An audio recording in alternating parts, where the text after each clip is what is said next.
Bueno, buenas tardes, bienvenidos al ciclo de seminarios 2020 sobre formación y evolución estelar y planetaria del área de astrofísica estelar del Observatorio Astronómico de la Universidad Nacional de Córdoba.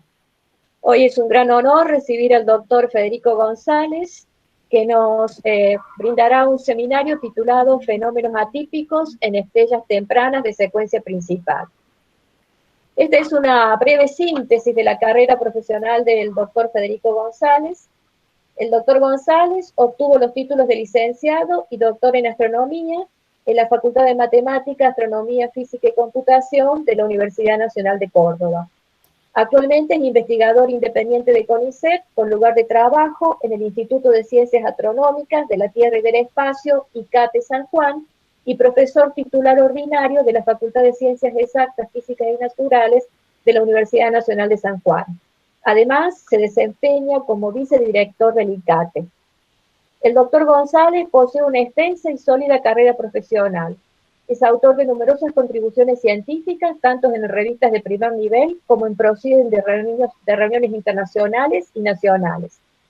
Investigador responsable de numerosos proyectos subsidiados por diversas agencias, director de tesinas de grado, de tesis de doctorado, e investigadores y becarios. Ha desarrollado una intensa actividad de docencia, numerosas tareas de evaluación y posee una amplia experiencia instrumental, en particular en espectroscopía de alta resolución. Entre los intereses científicos del doctor González podemos destacar estudio de estrellas binarias, cúmulos estelares, rotación estelar, estrellas múltiples, estrellas químicamente peculiares de tipo manganeso o mercurio, estrellas AP, magnéticas BP, pulsantes de tipo Herbig-Harold, actividad estelar, estrellas atmosféricas y activas, y determinación de abundancias químicas, entre otros temas de su interés.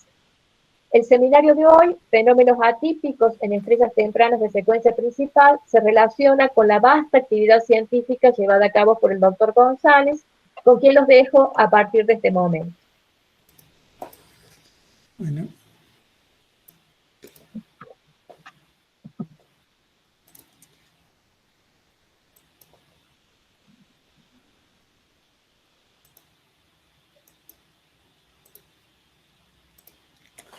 Muchas gracias, Mercedes. Gracias por la invitación. ¿Están viendo la presentación en este momento? A ver, déjame que se me corrió la pantalla. Sí, la estamos viendo. Bueno, perfecto. Entonces, empezamos. Lo que quería contarles ahora es sobre estrellas de secuencia principal temprana que presentan fenómenos atípicos, es decir, fenómenos poco frecuentes, sin pretender hacer una revisión de este tipo de fenómenos, sino concentrándome en algunos aspectos particulares y en algunos objetos que hemos estudiado en los últimos años, en colaboración con muchos investigadores, entre ellos colegas del ICATE, colegas de Potsdam, principalmente Svetlana Silva Harginen y Marco Scheller, que trabajan en campos magnéticos, y gente de otras universidades que están trabajando, por ejemplo, Marilyn Brique con pulsaciones, o Heidi Kohonen con mapas Doppler, y Fernanda Nieva, tucumana, con Norbert Chivila, con síntesis espectral. Y para empezar entonces, cuando hablamos de estrellas de secuencia principal, creemos que las conocemos bastante bien, es decir, por lo menos cómo es la estructura interna, cuál es su fuente de energía, cómo evolucionan durante la secuencia principal. Son estrellas relativamente simples. Sin embargo, hay estrellas que presentan fenómenos que aparecen solamente en una fracción minoritaria de ellas, como son pulsaciones o abundancias químicas en la fotósfera, que es muy diferente de lo normal, o la existencia de campos magnéticos o estructuras circunestelares. Y el hecho de que existan estrellas con estas características y que aparezcan en unas sí y en otras no, lo que nos está diciendo es que el modelo estándar simple que tenemos en mente de las estrellas es como menos incompleto. Y entonces el estudio observacional de ese tipo de manifestaciones nos da mucha información sobre la física que está ocurriendo en esas estrellas, y en particular sobre aspectos de la física que no están bien conocidos, como es la microfísica de la interacción entre la radiación y el plasma, o los movimientos de materia dentro de la estrella, convección, circulación, así como sobre la historia anterior de esas estrellas, ¿no? Es decir, la interacción con otras estrellas o con el medio. Y concretamente, como fenómenos atípicos, me refiero a estrellas pulsantes, estrellas químicamente peculiares principalmente. Entre las estrellas pulsantes no vamos a hablar de las típicos que uno tiene en mente como la banda de inestabilidad de las pulsantes, sino otro tipo de pulsantes que aparecen en la parte alta de la secuencia principal. Concretamente las estrellas de tipo beta Cephei, que son estrellas B tempranas con periodos de oscilación del orden de horas, estrellas SPB, que son Slowly Pulsating B-Type Stars, es decir, estrellas B pulsantes lentas, que se han identificado como un grupo de variabilidad recientemente a comparación de otras pulsantes, es decir, en la década de los 90, y que existen todavía relativamente pocas, y estrellas que están relacionadas con estrellas peculiares, particularmente con estrellas magnéticas que tienen periodo de pulsación muy corto y que también se conocen muy poquitas. Estamos yendo por el otro lado. El conocer las pulsaciones en las estrellas es muy interesante porque permite sondear el interior de las estrellas, porque las frecuencias que se ven de oscilación en distintos modos depende de la estructura interna de las estrellas, y uno puede obtener información, por ejemplo, de cómo es la rotación interna de la estrella o cuáles son las regiones donde hay convección o no.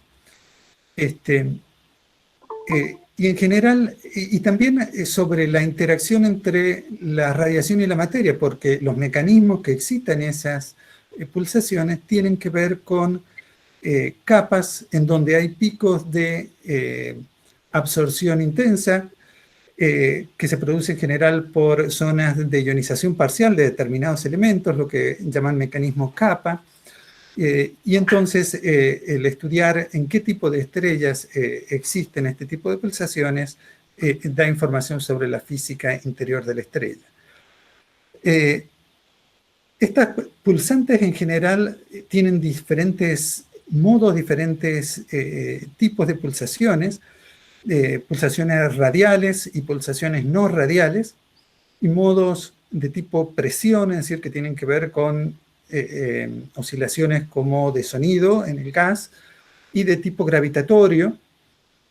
Y en general las de tipo gravedad son más lentas, ¿no es cierto? Y del orden de días, y las de tipo de presión del orden de horas, excepto estas que son muy cortas porque son armónicos altos en las oscilaciones. Y en general en amplitud relativamente bajas, por debajo de una décima de magnitud.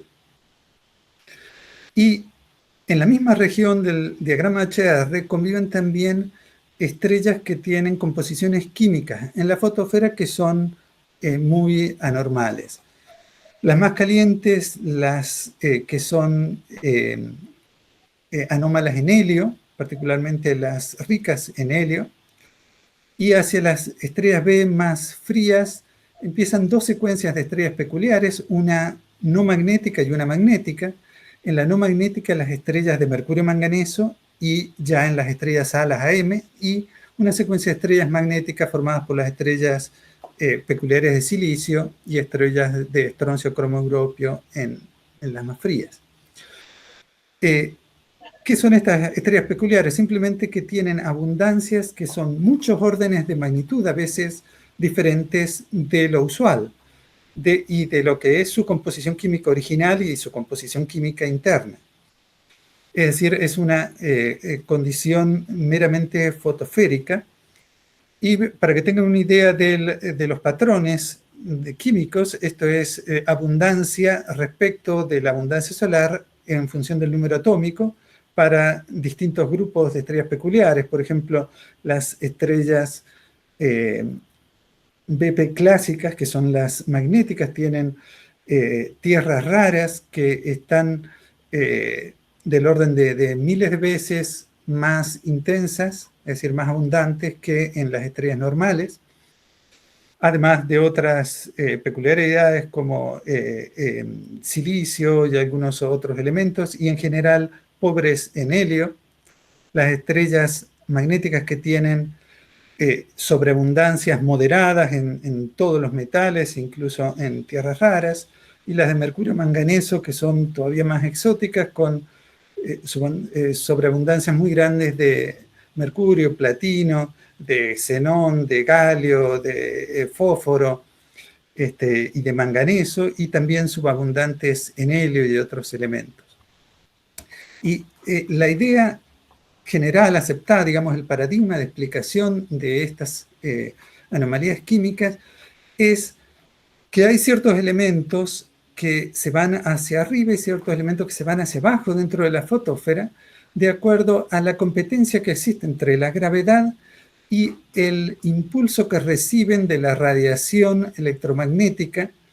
Y esa relación, esa competencia dependerá de las propiedades que tiene cada especie atómica para absorber fotones. Y entonces se produce una migración de determinadas especies atómicas hacia arriba o hacia abajo, y ese flujo depende de un montón de cosas, de los parámetros específicos de la atmósfera en esa capa, así como de la misma concentración de esa especie atómica, de manera que el flujo de determinada especie, por ejemplo de mercurio acá, es diferente en distintas regiones de la atmósfera, y donde se acumulen partículas de esa especie. Si eso ocurre cerca de la fotosfera, entonces tenemos una atmósfera que es rica en esa especie. Pero esas velocidades de difusión que ocurren dentro de la atmósfera son muy bajas, del orden de centímetros por segundo. Entonces, cualquier mezclado que exista dentro de la estrella impide la formación de esas anomalías químicas. Por eso ocurren en estrellas donde las envolturas son radiativas, como las estrellas tempranas. Pero además tienen que ser de baja rotación, porque si no existiría circulación del material, circulación meridional, quería que se mezcle el material. Y no tienen que tener vientos tan intensos, porque si no las partículas que levitan terminan yéndose de la estrella. Y existen simplemente en estas estrellas regiones puntuales donde puede haber convección, que es donde existe ionización parcial, por ejemplo, del helio. Ya no del hidrógeno, porque son estrellas más tempranas. Pero según la teoría, según Michaud, que es quien postuló esto en la década del 70, pero que la ha seguido desarrollando y es aún hoy lo más aceptado, si existe difusión en la base de la capa de convección de helio, hace que se agote el helio en esa capa y poco después desaparece esa capa de convección y queda habilitada toda la región externa de la estrella para que exista difusión. Entonces, ¿cuál es la condición primordial para que ocurra esto? Y por lo pronto, si uno está en las regiones de las estrellas B tardías, que exista baja rotación para que no exista circulación de material. Entonces, desde el punto de vista empírico, uno se puede preguntar si realmente es así, si tienen todas baja rotación.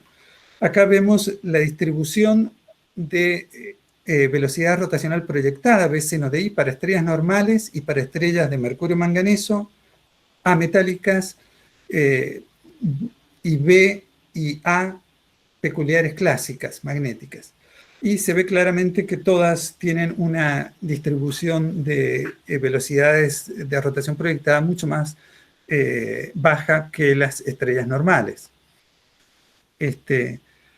Pero uno puede preguntarse, bueno, ¿cuál es la velocidad máxima permitida para que se desarrollen esas anomalías químicas y si esa condición es suficiente para que existan esas anomalías químicas? En cuanto a lo primero, según Michaud, una vez que la velocidad de rotación está por debajo de los 90 kilómetros por segundo, velocidad ecuatorial, entonces ya se podría agotar el helio de la zona convectiva y empezar a ver difusión. Y de hecho, él dice, no se conoce ninguna estrella más de mercurio y manganeso con velocidad proyectada mayor de 100. Y en el último trabajo sobre estrellas de mercurio y manganeso, que tiene 2 o 3 meses de publicado, es un trabajo que va a revolucionar el estudio de estrellas de mercurio y manganeso, porque ha duplicado la cantidad de estrellas, es el catálogo Apogee de estrellas de mercurio y manganeso. Han encontrado esta distribución de velocidades rotacionales con un máximo de 87 y un pico en 20.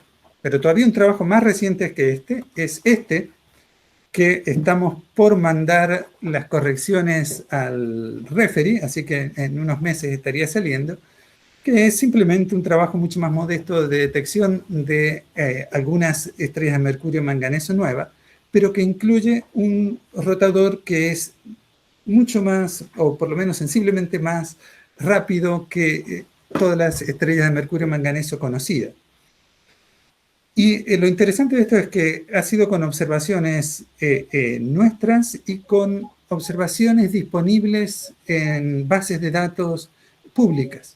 En particular, esta estrella es una estrella que estaba en el UVES-POP del ESO, disponible como muestra del espectrógrafo UVES en la página desde hace años, pero lo que ocurre normalmente es que las observaciones se hacen públicas y han sido tomadas con un objetivo científico particular que no siempre es el de uno, y entonces si uno la mira con ojos de estrellas peculiares puede encontrar cosas que no encontró a lo mejor el observador original. Esto es, por ejemplo, la línea de mercurio de esa estrella que está en el ala, ¿no es cierto?, de una de las líneas de Balmer, y la alta rotación es sin duda la causa de que no haya sido vista inmediatamente como una estrella de mercurio manganeso, pero con Carlos Saff hemos hecho las abundancias en este trabajo y claramente es de mercurio manganeso.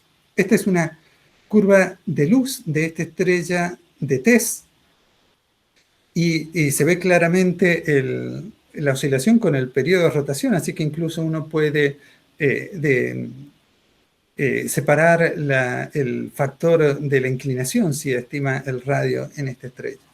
Pero más allá de ese caso particular, es claro que las estrellas que presentan este tipo de peculiaridades tienen baja rotación. Ahora uno podría preguntarse si es esa tienen baja rotación simplemente porque es la cola de la distribución general o existe algún mecanismo que está haciendo que tengan esa baja rotación. Ahí entra el papel de la binariedad, es decir, de la multiplicidad, por lo menos en las estrellas de mercurio manganeso y en las AM, es decir, en la secuencia de estrellas no magnéticas.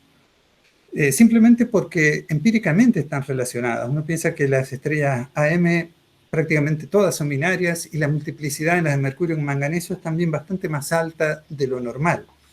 Incluso en un trabajo de 2010, Schoeller sugiere que en el rango de periodos entre 3 y 20 días, a lo mejor todas las binarias con componentes B tardías que estén en ese rango son de mercurio manganeso. Esa es una afirmación que él la propuso mirando 20 binarias bien estudiadas, pero que todavía no ha sido bien analizado con una estadística más profunda de todas las binarias que se conocen en esos rangos. Pero de hecho están concentradas las de mercurio manganeso en ese rango sin estrellas por debajo de los 3 días. Esta es distribución de periodos para estrellas de mercurio manganeso comparado con estrellas normales. Y la razón de que las estrellas de mercurio manganeso tengan este rango de periodo está relacionada con la rotación. ¿Por qué? Este es un gráfico de cómo sería la distribución de velocidad de rotación y periodo orbital de las binarias.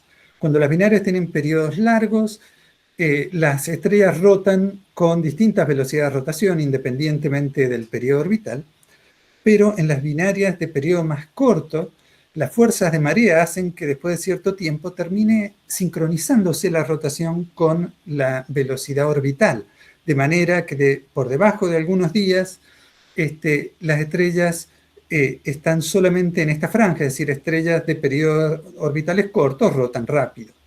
Y en particular, en esta región donde existen periodos de rotación bajos, es el rango de periodos donde existen la mayor parte de las estrellas de mercurio manganeso. Sin embargo, esto no es la única relación que existe entre las estrellas de mercurio manganeso y las binaridad, porque existen otros fenómenos que voy a mencionar dentro de un ratito, pero también el hecho de que hay estrellas, por ejemplo, de mercurio manganeso, en que la velocidad de rotación está por debajo del movimiento orbital, es decir, que lo que ha frenado esas estrellas no es precisamente las fuerzas de marea.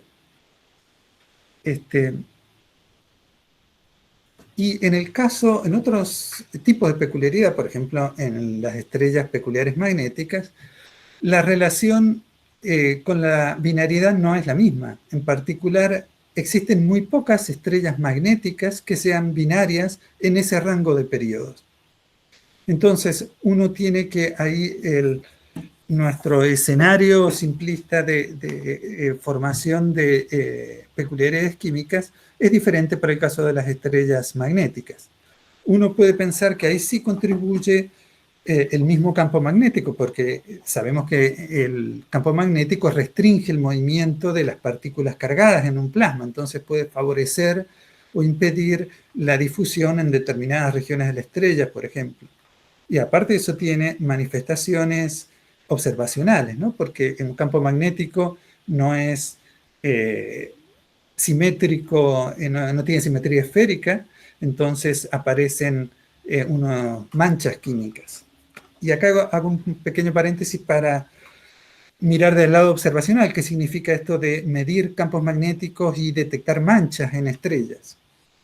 La detección de manchas uno la ve a través de la espectroscopía mirando los perfiles, variaciones de los perfiles de las líneas. Esto es, por ejemplo, un trabajo nuestro mirando variaciones de perfiles de unas líneas de acuerdo a distintos puntos de vista de la estrella a medida que rota. Uno puede ver cómo es la distribución del elemento químico, incluso mapear la composición química en toda la superficie. Por otro lado, también pueden haber variaciones fotométricas, porque aún sin haber variaciones de temperatura grande de una parte a otra de la estrella, el hecho de que existan muchas líneas de elementos peculiares intensas, por ejemplo en el ultravioleta, que es lo que ocurre en muchas estrellas peculiares, eso hace que en las regiones donde hay más líneas de elementos peculiares hay más absorción de flujo ultravioleta que se redistribuye, se remite, digamos, en otras regiones del espectro y genera variaciones periódicas del flujo general, pequeñas, en general del orden de la milésima de magnitud. Y por el otro lado, los campos magnéticos uno lo detecta por efecto Zeeman en las líneas espectrales. Particularmente si uno toma un espectro, se van a ver un desdoblamiento de las líneas en componentes magnéticas. Esto es, por ejemplo, un trabajo relativamente reciente nuestro, que lo voy a mencionar más adelante, que es sobre una estrella B temprana, y donde ahí ven en distintas fases rotacionales cómo cambia la separación de las dos componentes Zeeman de esta línea espectral.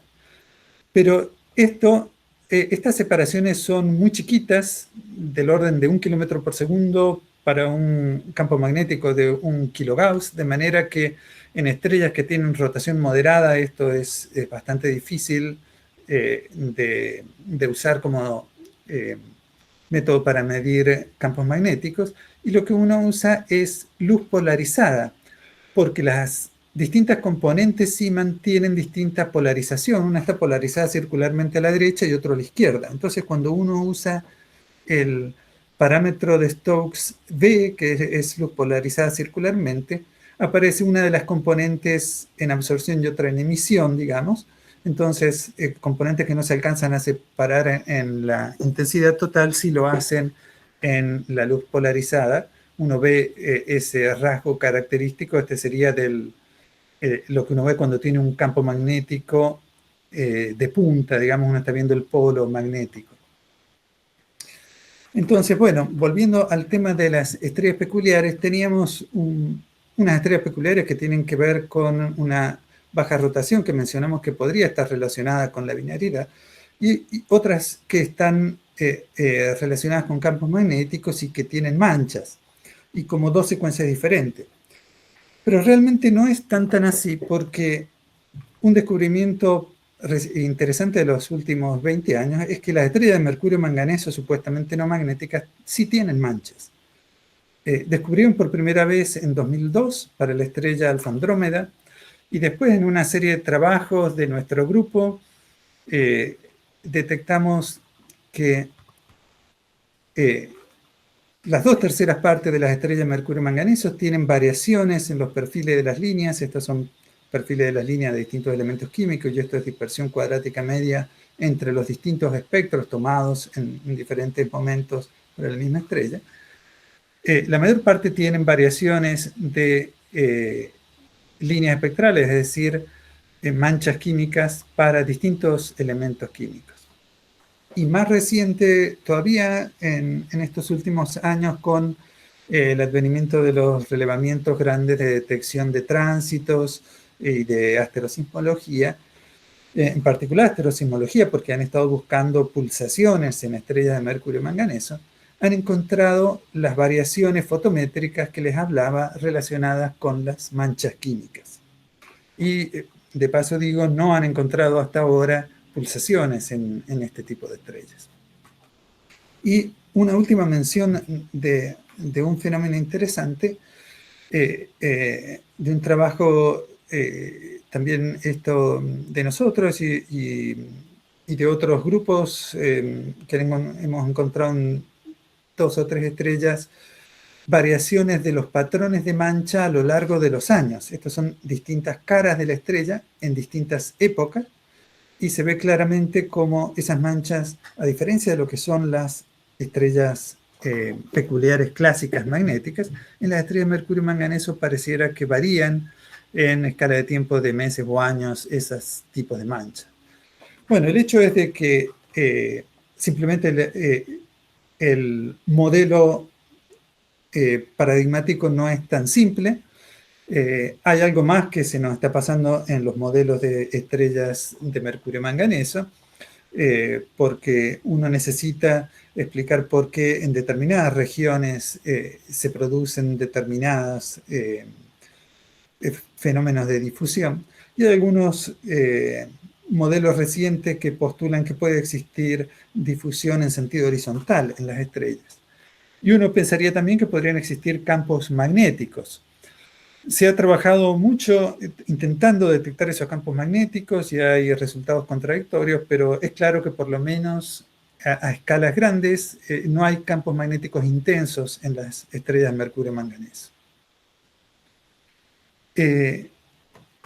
Y relacionado con las binarias y con las manchas en las estrellas de mercurio manganeso, existen unos pocos casos de estrellas de mercurio manganeso donde las estrellas corrotan y se han estudiado suficientemente en detalle como para mirar la distribución de los elementos químicos en la superficie.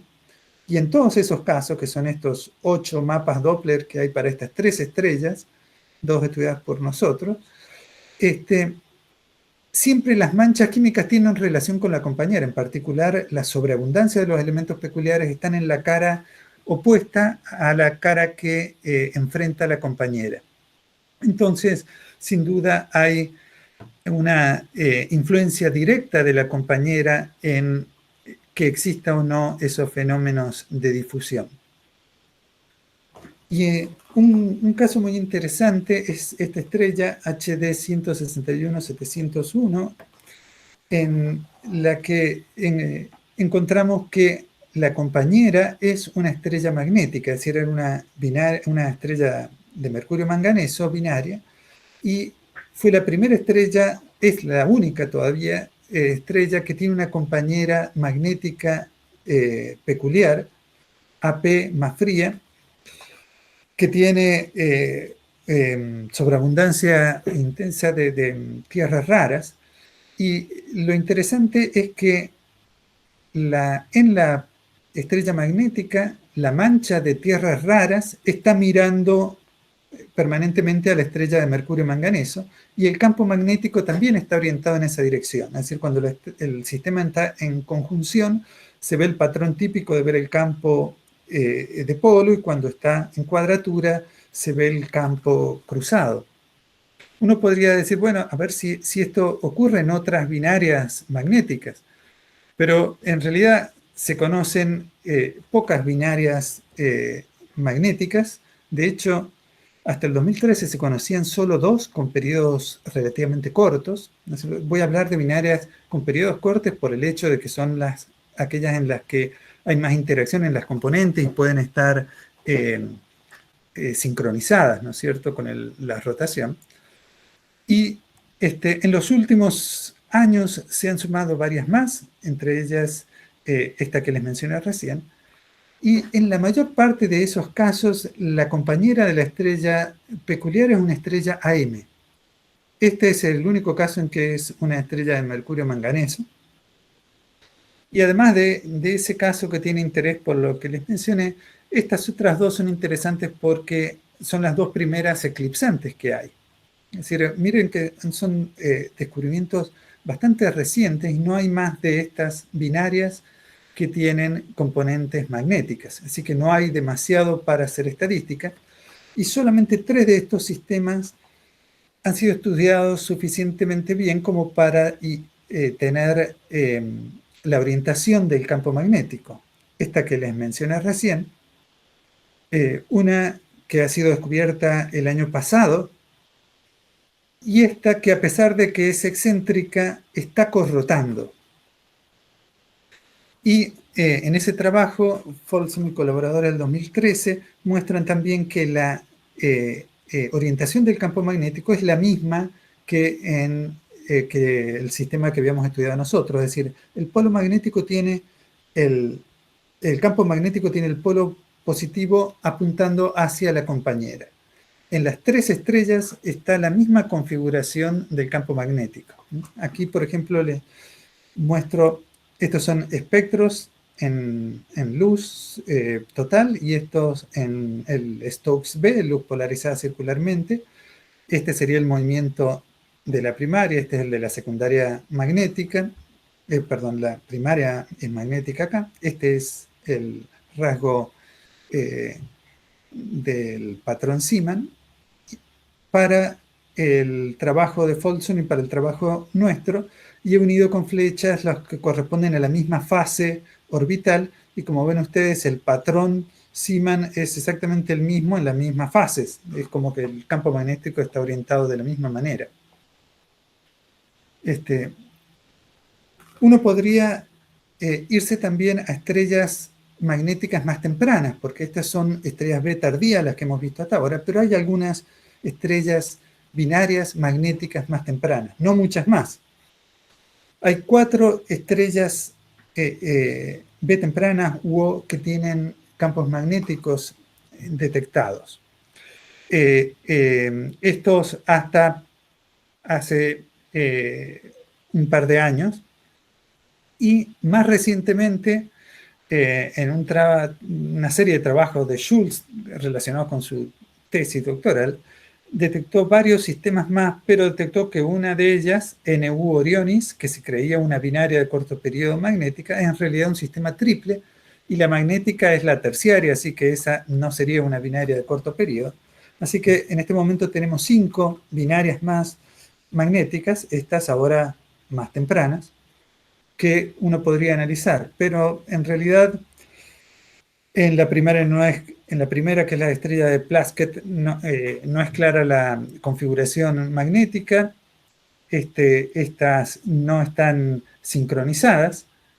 Esta que habíamos estudiado nosotros tampoco. Esa última, que es la primera que les mostré a propósito de la detección del campo magnético por efecto Zeeman, es interesante no solo porque tiene uno de los campos magnéticos más intensos como binaria, sino que es la binaria que tiene, magnética, que tiene una subsincronismo más importante, es decir, la velocidad de rotación es mucho más baja que la velocidad del movimiento orbital. Pero desde el punto de vista de lo que estábamos buscando, que era la orientación del campo magnético respecto de la binaria, el sistema interesante es que ha sido estudiado en detalle porque está bien sincronizado, un periodo orbital bien cortito, y lo que encuentra Schultz es esto. Esta es la primaria, esta es la secundaria, esta es la órbita, y el campo magnético está exactamente perpendicular a la dirección de la secundaria. Es decir, nuestra ley con 3 estrellas que estábamos estableciendo de orientación del campo magnético hacia la compañera, aquí es exactamente al revés, por lo menos en binarias con periodos bien cortos y más tempranas. Estos números todavía no son nada para hacer estadísticas, pero son interesantes en el sentido de que no pareciera al menos ser aleatoria la orientación del campo magnético. En realidad se conoce bastante poco del magnetismo todavía en todas las estrellas masivas, no solamente en estrellas binarias. Hay pocas binarias magnéticas, pero en general en todas las estrellas B tempranas y O es todavía poco lo que se conoce de campos magnéticos. Hasta el 2008 solamente había 2 estrellas de tipo O magnéticas. En la última década hubieron 2 proyectos que se dedicaron un gran esfuerzo a detectar nuevas estrellas magnéticas. Uno es el MIMES, que trabajó con Espadons, y otro el BOB, que esto es por magnetismo en estrellas masivas, y esto es por campo B en estrellas OB.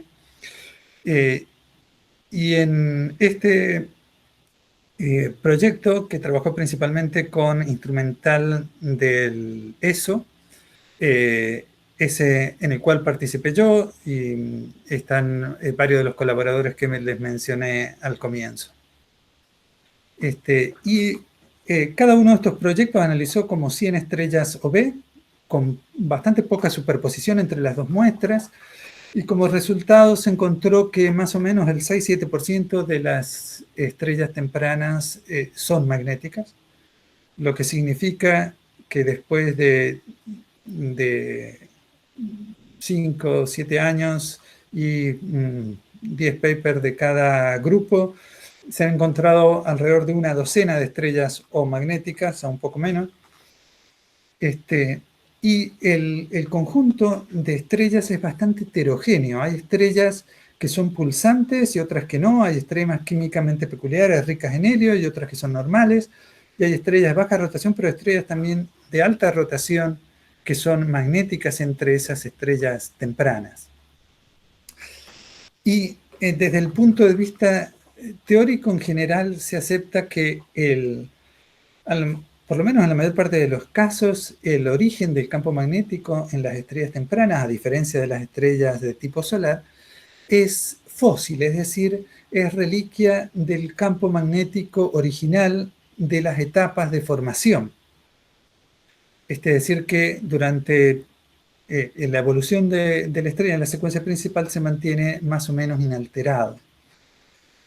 Pero recientemente ha habido otros modelos interesantes que plantean la posible generación de campos magnéticos en la fusión de sistemas binarios en las estrellas tempranas, que las binarias son frecuentes en las estrellas tempranas, y a lo mejor en regiones de formación estelar donde todavía hay interacciones dinámicas, o en sistemas múltiples, por ejemplo, en sistemas triples a través de ciclos de Cosay o sistemas, mecanismos similares, pueden llevar a la fusión de las dos compañeras más cercanas, y ese objeto fusionado pasa por estadios en los que tiene alta rotación y particularmente rotación diferencial que pueden generar una dínamo que origine ese campo magnético.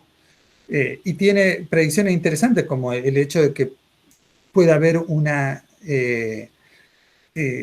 compañera, es decir, que está prediciendo que las estrellas magnéticas no son binarias porque fueron binarias, pero pueden tener una compañera, aquella triple que las llevó a fusionarse, como actualmente una compañera binaria más alejada.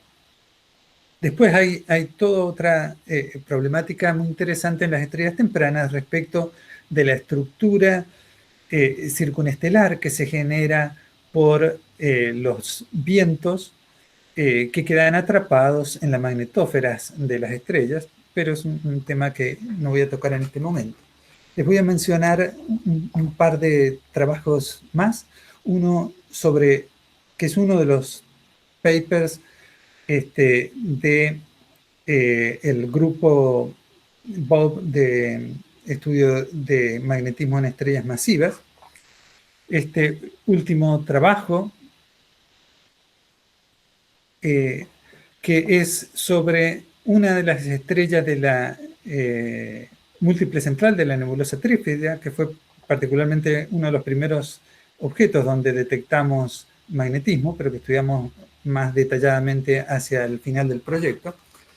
Y es esta múltiple que han venido viendo ustedes como fondo de la presentación desde el comienzo. Esta es la nebulosa trífida, que tiene una múltiple central de tipo trapecio, es decir, no relajada dinámicamente, con varias componentes a distancias similares, todas ellas masivas.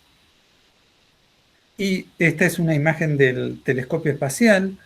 Sobre esta imagen analizamos para un boletín de la Asociación Argentina de Astronomía la multiplicidad de varias componentes. Esta, que ya había sido detectada como una binaria, para esta medimos 80 milisegundos de arco de separación.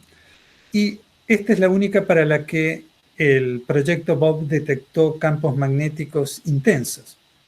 Y el espectro de esta estrella, que de estas dos estrellas, tiene este aspecto, donde además de verse la línea de emisión de la nebulosa y estas líneas telúricas que están acá modeladas en celeste, se ven tres componentes que acá están en rojo, verde y azul. Estos son un ejemplo de tres espectros de este sistema. En negro el observado, en rojo acá el modelado, acá están los espectros de las tres componentes. Y lo que se encontró es que hay una componente de alta rotación fija y las dos componentes acá que están dibujadas en azul y rojo forman un sistema binario de periodo corto. Y si uno ve en qué regiones aparecen los rasgos del campo magnético, uno se da cuenta de que el campo magnético en realidad es de la terciaria, es decir, algo parecido a lo que pasó con la NU Orionis. Es decir, tenemos una configuración en la que hay una binaria cerrada de periodo corto con una estrella masiva, otra bastante parecida en masa, en tipo espectral, que es magnética y que es terciaria de ese sistema. Y es interesante que está jerarquizado a esta escala el sistema. Es decir, esta distancia es mucho más chiquita que esta, y esta distancia es mucho más chiquita que la distancia a las otras componentes de la múltiple.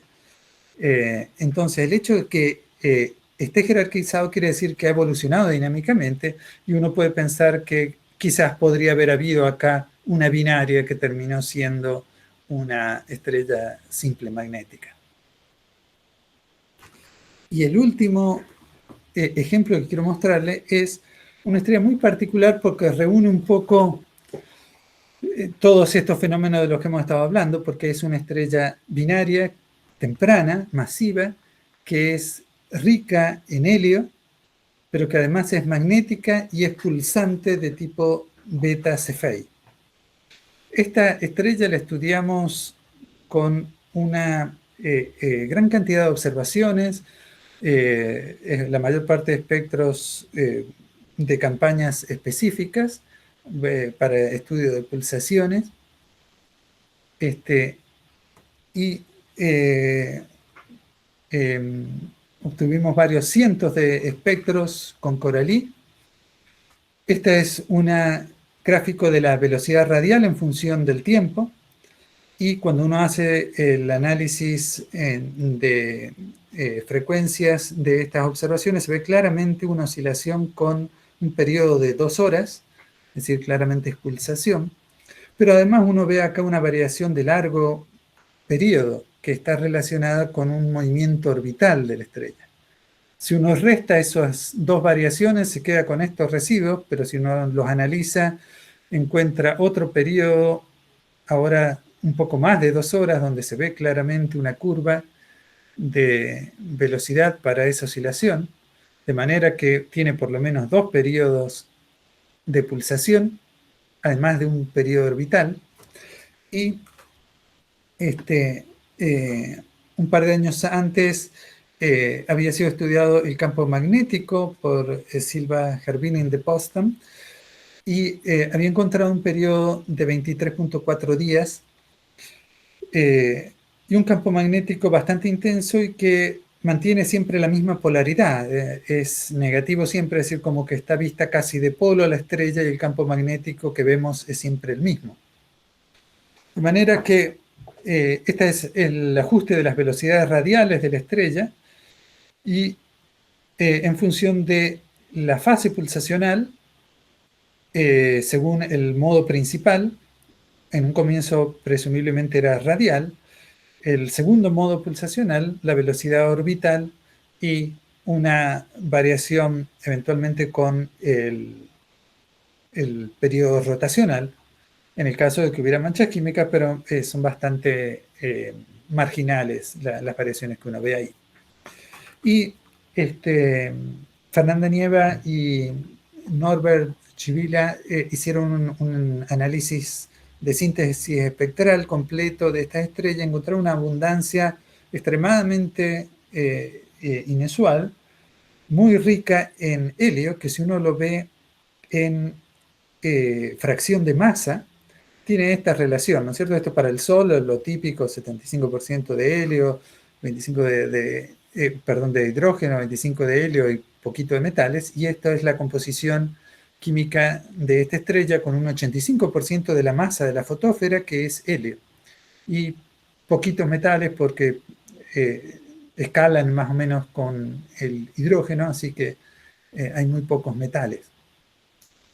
¿Y qué hay de la secundaria de esta estrella? En realidad en el espectro no se ve mucho. Estas son el espectro, estas son las líneas delgadas de la primaria, que tiene una velocidad de rotación extremadamente chiquita porque está como vista de polo. Pero si uno hace zoom en este espectro, alcanza a ver, tenemos espectro de relación señal-ruido alta, alcanza a ver estas modulaciones más anchas que coinciden perfectamente con la posición de las líneas esperadas para una estrella A0, digamos, más fría, que contribuye con aproximadamente el 5% de la luz del sistema. Entonces, esa sería lo que uno ve como estrella secundaria de este par. Pero además, en el espectro, uno puede ver variaciones relacionadas con la rotación y con la pulsación. Con la rotación por el hecho de las manchas químicas. Y esta es la variación que encontramos de los metales. Estos son distintos metales: carbono, nitrógeno, oxígeno, magnesio, etcétera, en función de la fase rotacional.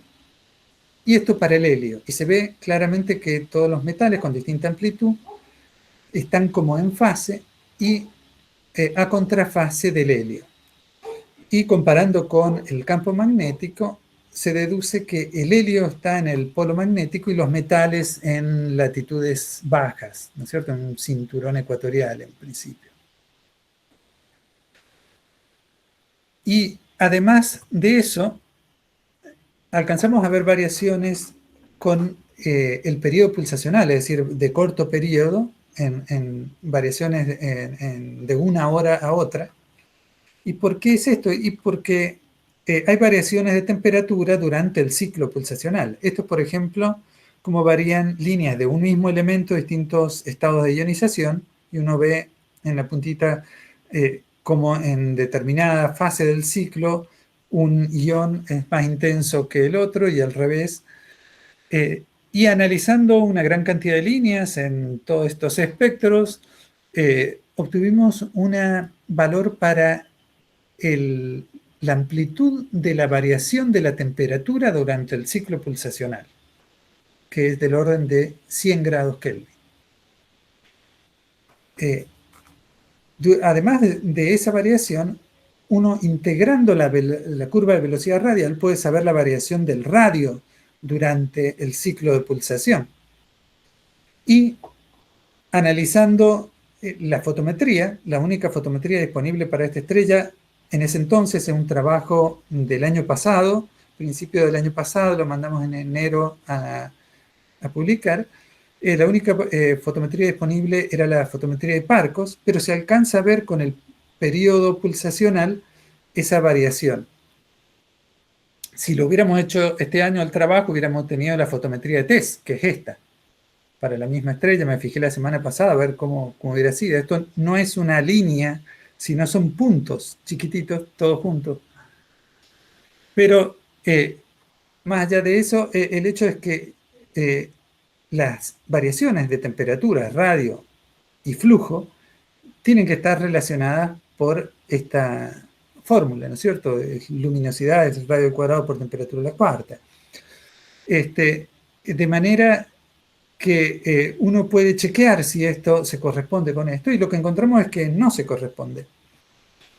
Porque esta es una variación de radio que tiene que ver con la velocidad radial, es decir, como cuánto crece el radio hacia el observador. Y el radio que entra en esta fórmula es cuánto crece el disco de la estrella en el plano del cielo. Y si la estrella tiene una pulsación radial, crece y decrece como un todo, debería cumplirse esta fórmula, pero lo que encontramos es que las variaciones de temperatura y de luz sugieren que la variación del radio es prácticamente cero. Es decir, el disco de la estrella en el cielo no cambia de tamaño, pero sí vemos una variación de velocidad radial. La conclusión de eso es que no estamos viendo un modo de pulsación radial, sino un modo de pulsación como esto, observando nosotros desde arriba, una pulsación de modo tipo dipolar, en que pulsa solamente hacia los polos. Es decir, es un otro armónico esférico, por decirlo así.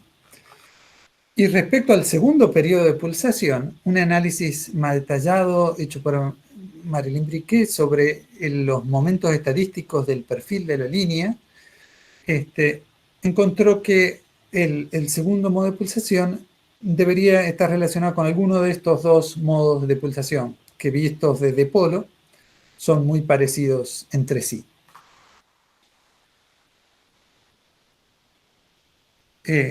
Ese estudio de los modos de pulsación y de las frecuencias que aparecen es interesante también porque permite en ocasiones ver cómo es la evolución de la estrella durante la secuencia principal en tiempo real.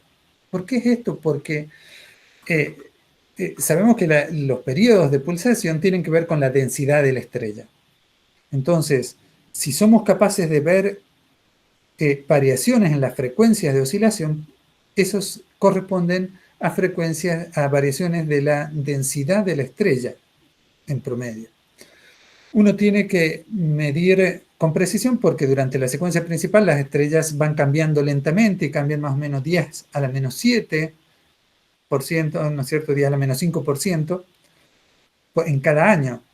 Pero los periodos pulsacionales también se miden con precisión, y en este caso lo medimos con precisión de 10 a la menos 7, de manera que repitiendo este estudio en unos años uno podría ver si ha evolucionado la estrella, cuánto ha sido esa evolución durante la secuencia principal. Y la semana pasada agarré la fotometría de TESS, como les decía, y me puse a ver cómo sería analizar fotométricamente estas pulsaciones, porque todos los periodos de pulsaciones de que les he hablado ahora han sido detectados con velocidades radiales, no con fotometría. Y lo que encontré es lo siguiente: este es el periodograma de la fotometría de TESS, poquitas noches, y se ve claramente un pico en el periodo de pulsación principal que habíamos encontrado, y una vez que uno remueve esa oscilación, el periodograma es el azul, en que aparece el segundo periodo de pulsación que hemos detectado, y si uno remueve ambos, encuentra un tercer periodo de pulsación cerca de 0,7 días. Es decir, habría un tercer periodo de pulsación, y que es interesante porque este es más largo. Esta sería la curva de luz correspondiente a ese periodo, porque ya está en el rango de periodos que corresponden a oscilaciones de tipo gravitatorio, es decir, tendría oscilaciones mixtas de ambos modos de oscilación. Entonces, en esta estrella uno tendría variaciones de luz con 4 periodos distintos, por lo menos, con estas amplitudes, velocidades radiales que tienen que ver con variaciones orbitales y variaciones pulsacionales, variaciones de las líneas espectrales que tenían que ver con variaciones de temperatura y con manchas químicas, además de las variaciones del campo magnético. De manera que esta estrella reúne un montón de fenómenos interesantes juntos. Ese es un caso muy particular, y la relación entre los distintos fenómenos es algo que todavía no está bien entendido, y es interesante poder hacer un estudio estadístico de estas relaciones, es decir, cuántas de las magnéticas son pulsantes o son binarias, etcétera, y es algo que todavía recién está empezando, porque recién están empezando a haber números suficientes para eso. En estos últimos años, esos números se han ampliado mucho y van a seguir ampliándose, principalmente gracias a relevamientos sistemáticos que ha habido, tanto espectroscópicos como fotométricos. Por ejemplo, el espectroscópico de Apogee, los fotométricos como TESS o todos los anteriores, Kepler, Corot, que están cambiando no solamente por la cantidad de datos que analizan, sino que está cambiando la manera en que los astrónomos observacionales estamos trabajando hoy en día, ¿cierto? Porque necesariamente tenemos que pensar las cosas a la luz de los que nos están dando estos nuevos relevamientos. Aún así, las observaciones intensivas, individuales, como de este último objeto que les mostré, pueden presentar cosas muy interesantes, y aún el análisis de datos existentes anteriormente en bases de datos más viejas, como el primer ejemplo que les mostré de detección de una estrella de alta rotación de mercurio manganeso, que a partir de un espectro que estaba en una base de datos pública, hace que es, más allá de los datos observacionales que uno tiene, la mirada que uno le ponga o el análisis que sea capaz de hacer, lo que a veces puede hacer una contribución interesante en un área. Y finalmente, el hecho de que a medida que avanza la tecnología, uno puede detectar fenómenos de manera más precisa o variaciones más pequeñas, hace que cada vez uno encuentra cosas más interesantes, cosas atípicas, o que uno pensaba que eran atípicas, más frecuentemente en las estrellas, de manera que en muchos aspectos las estrellas normales cada vez son menos. Como pasa también con las personas. Cuando uno las mira de lejos parece que son muchas las estrellas normales, pero en realidad si uno mira de cerca, cada una tiene sus particularidades. Eso es todo lo que tenía por decirles. Gracias.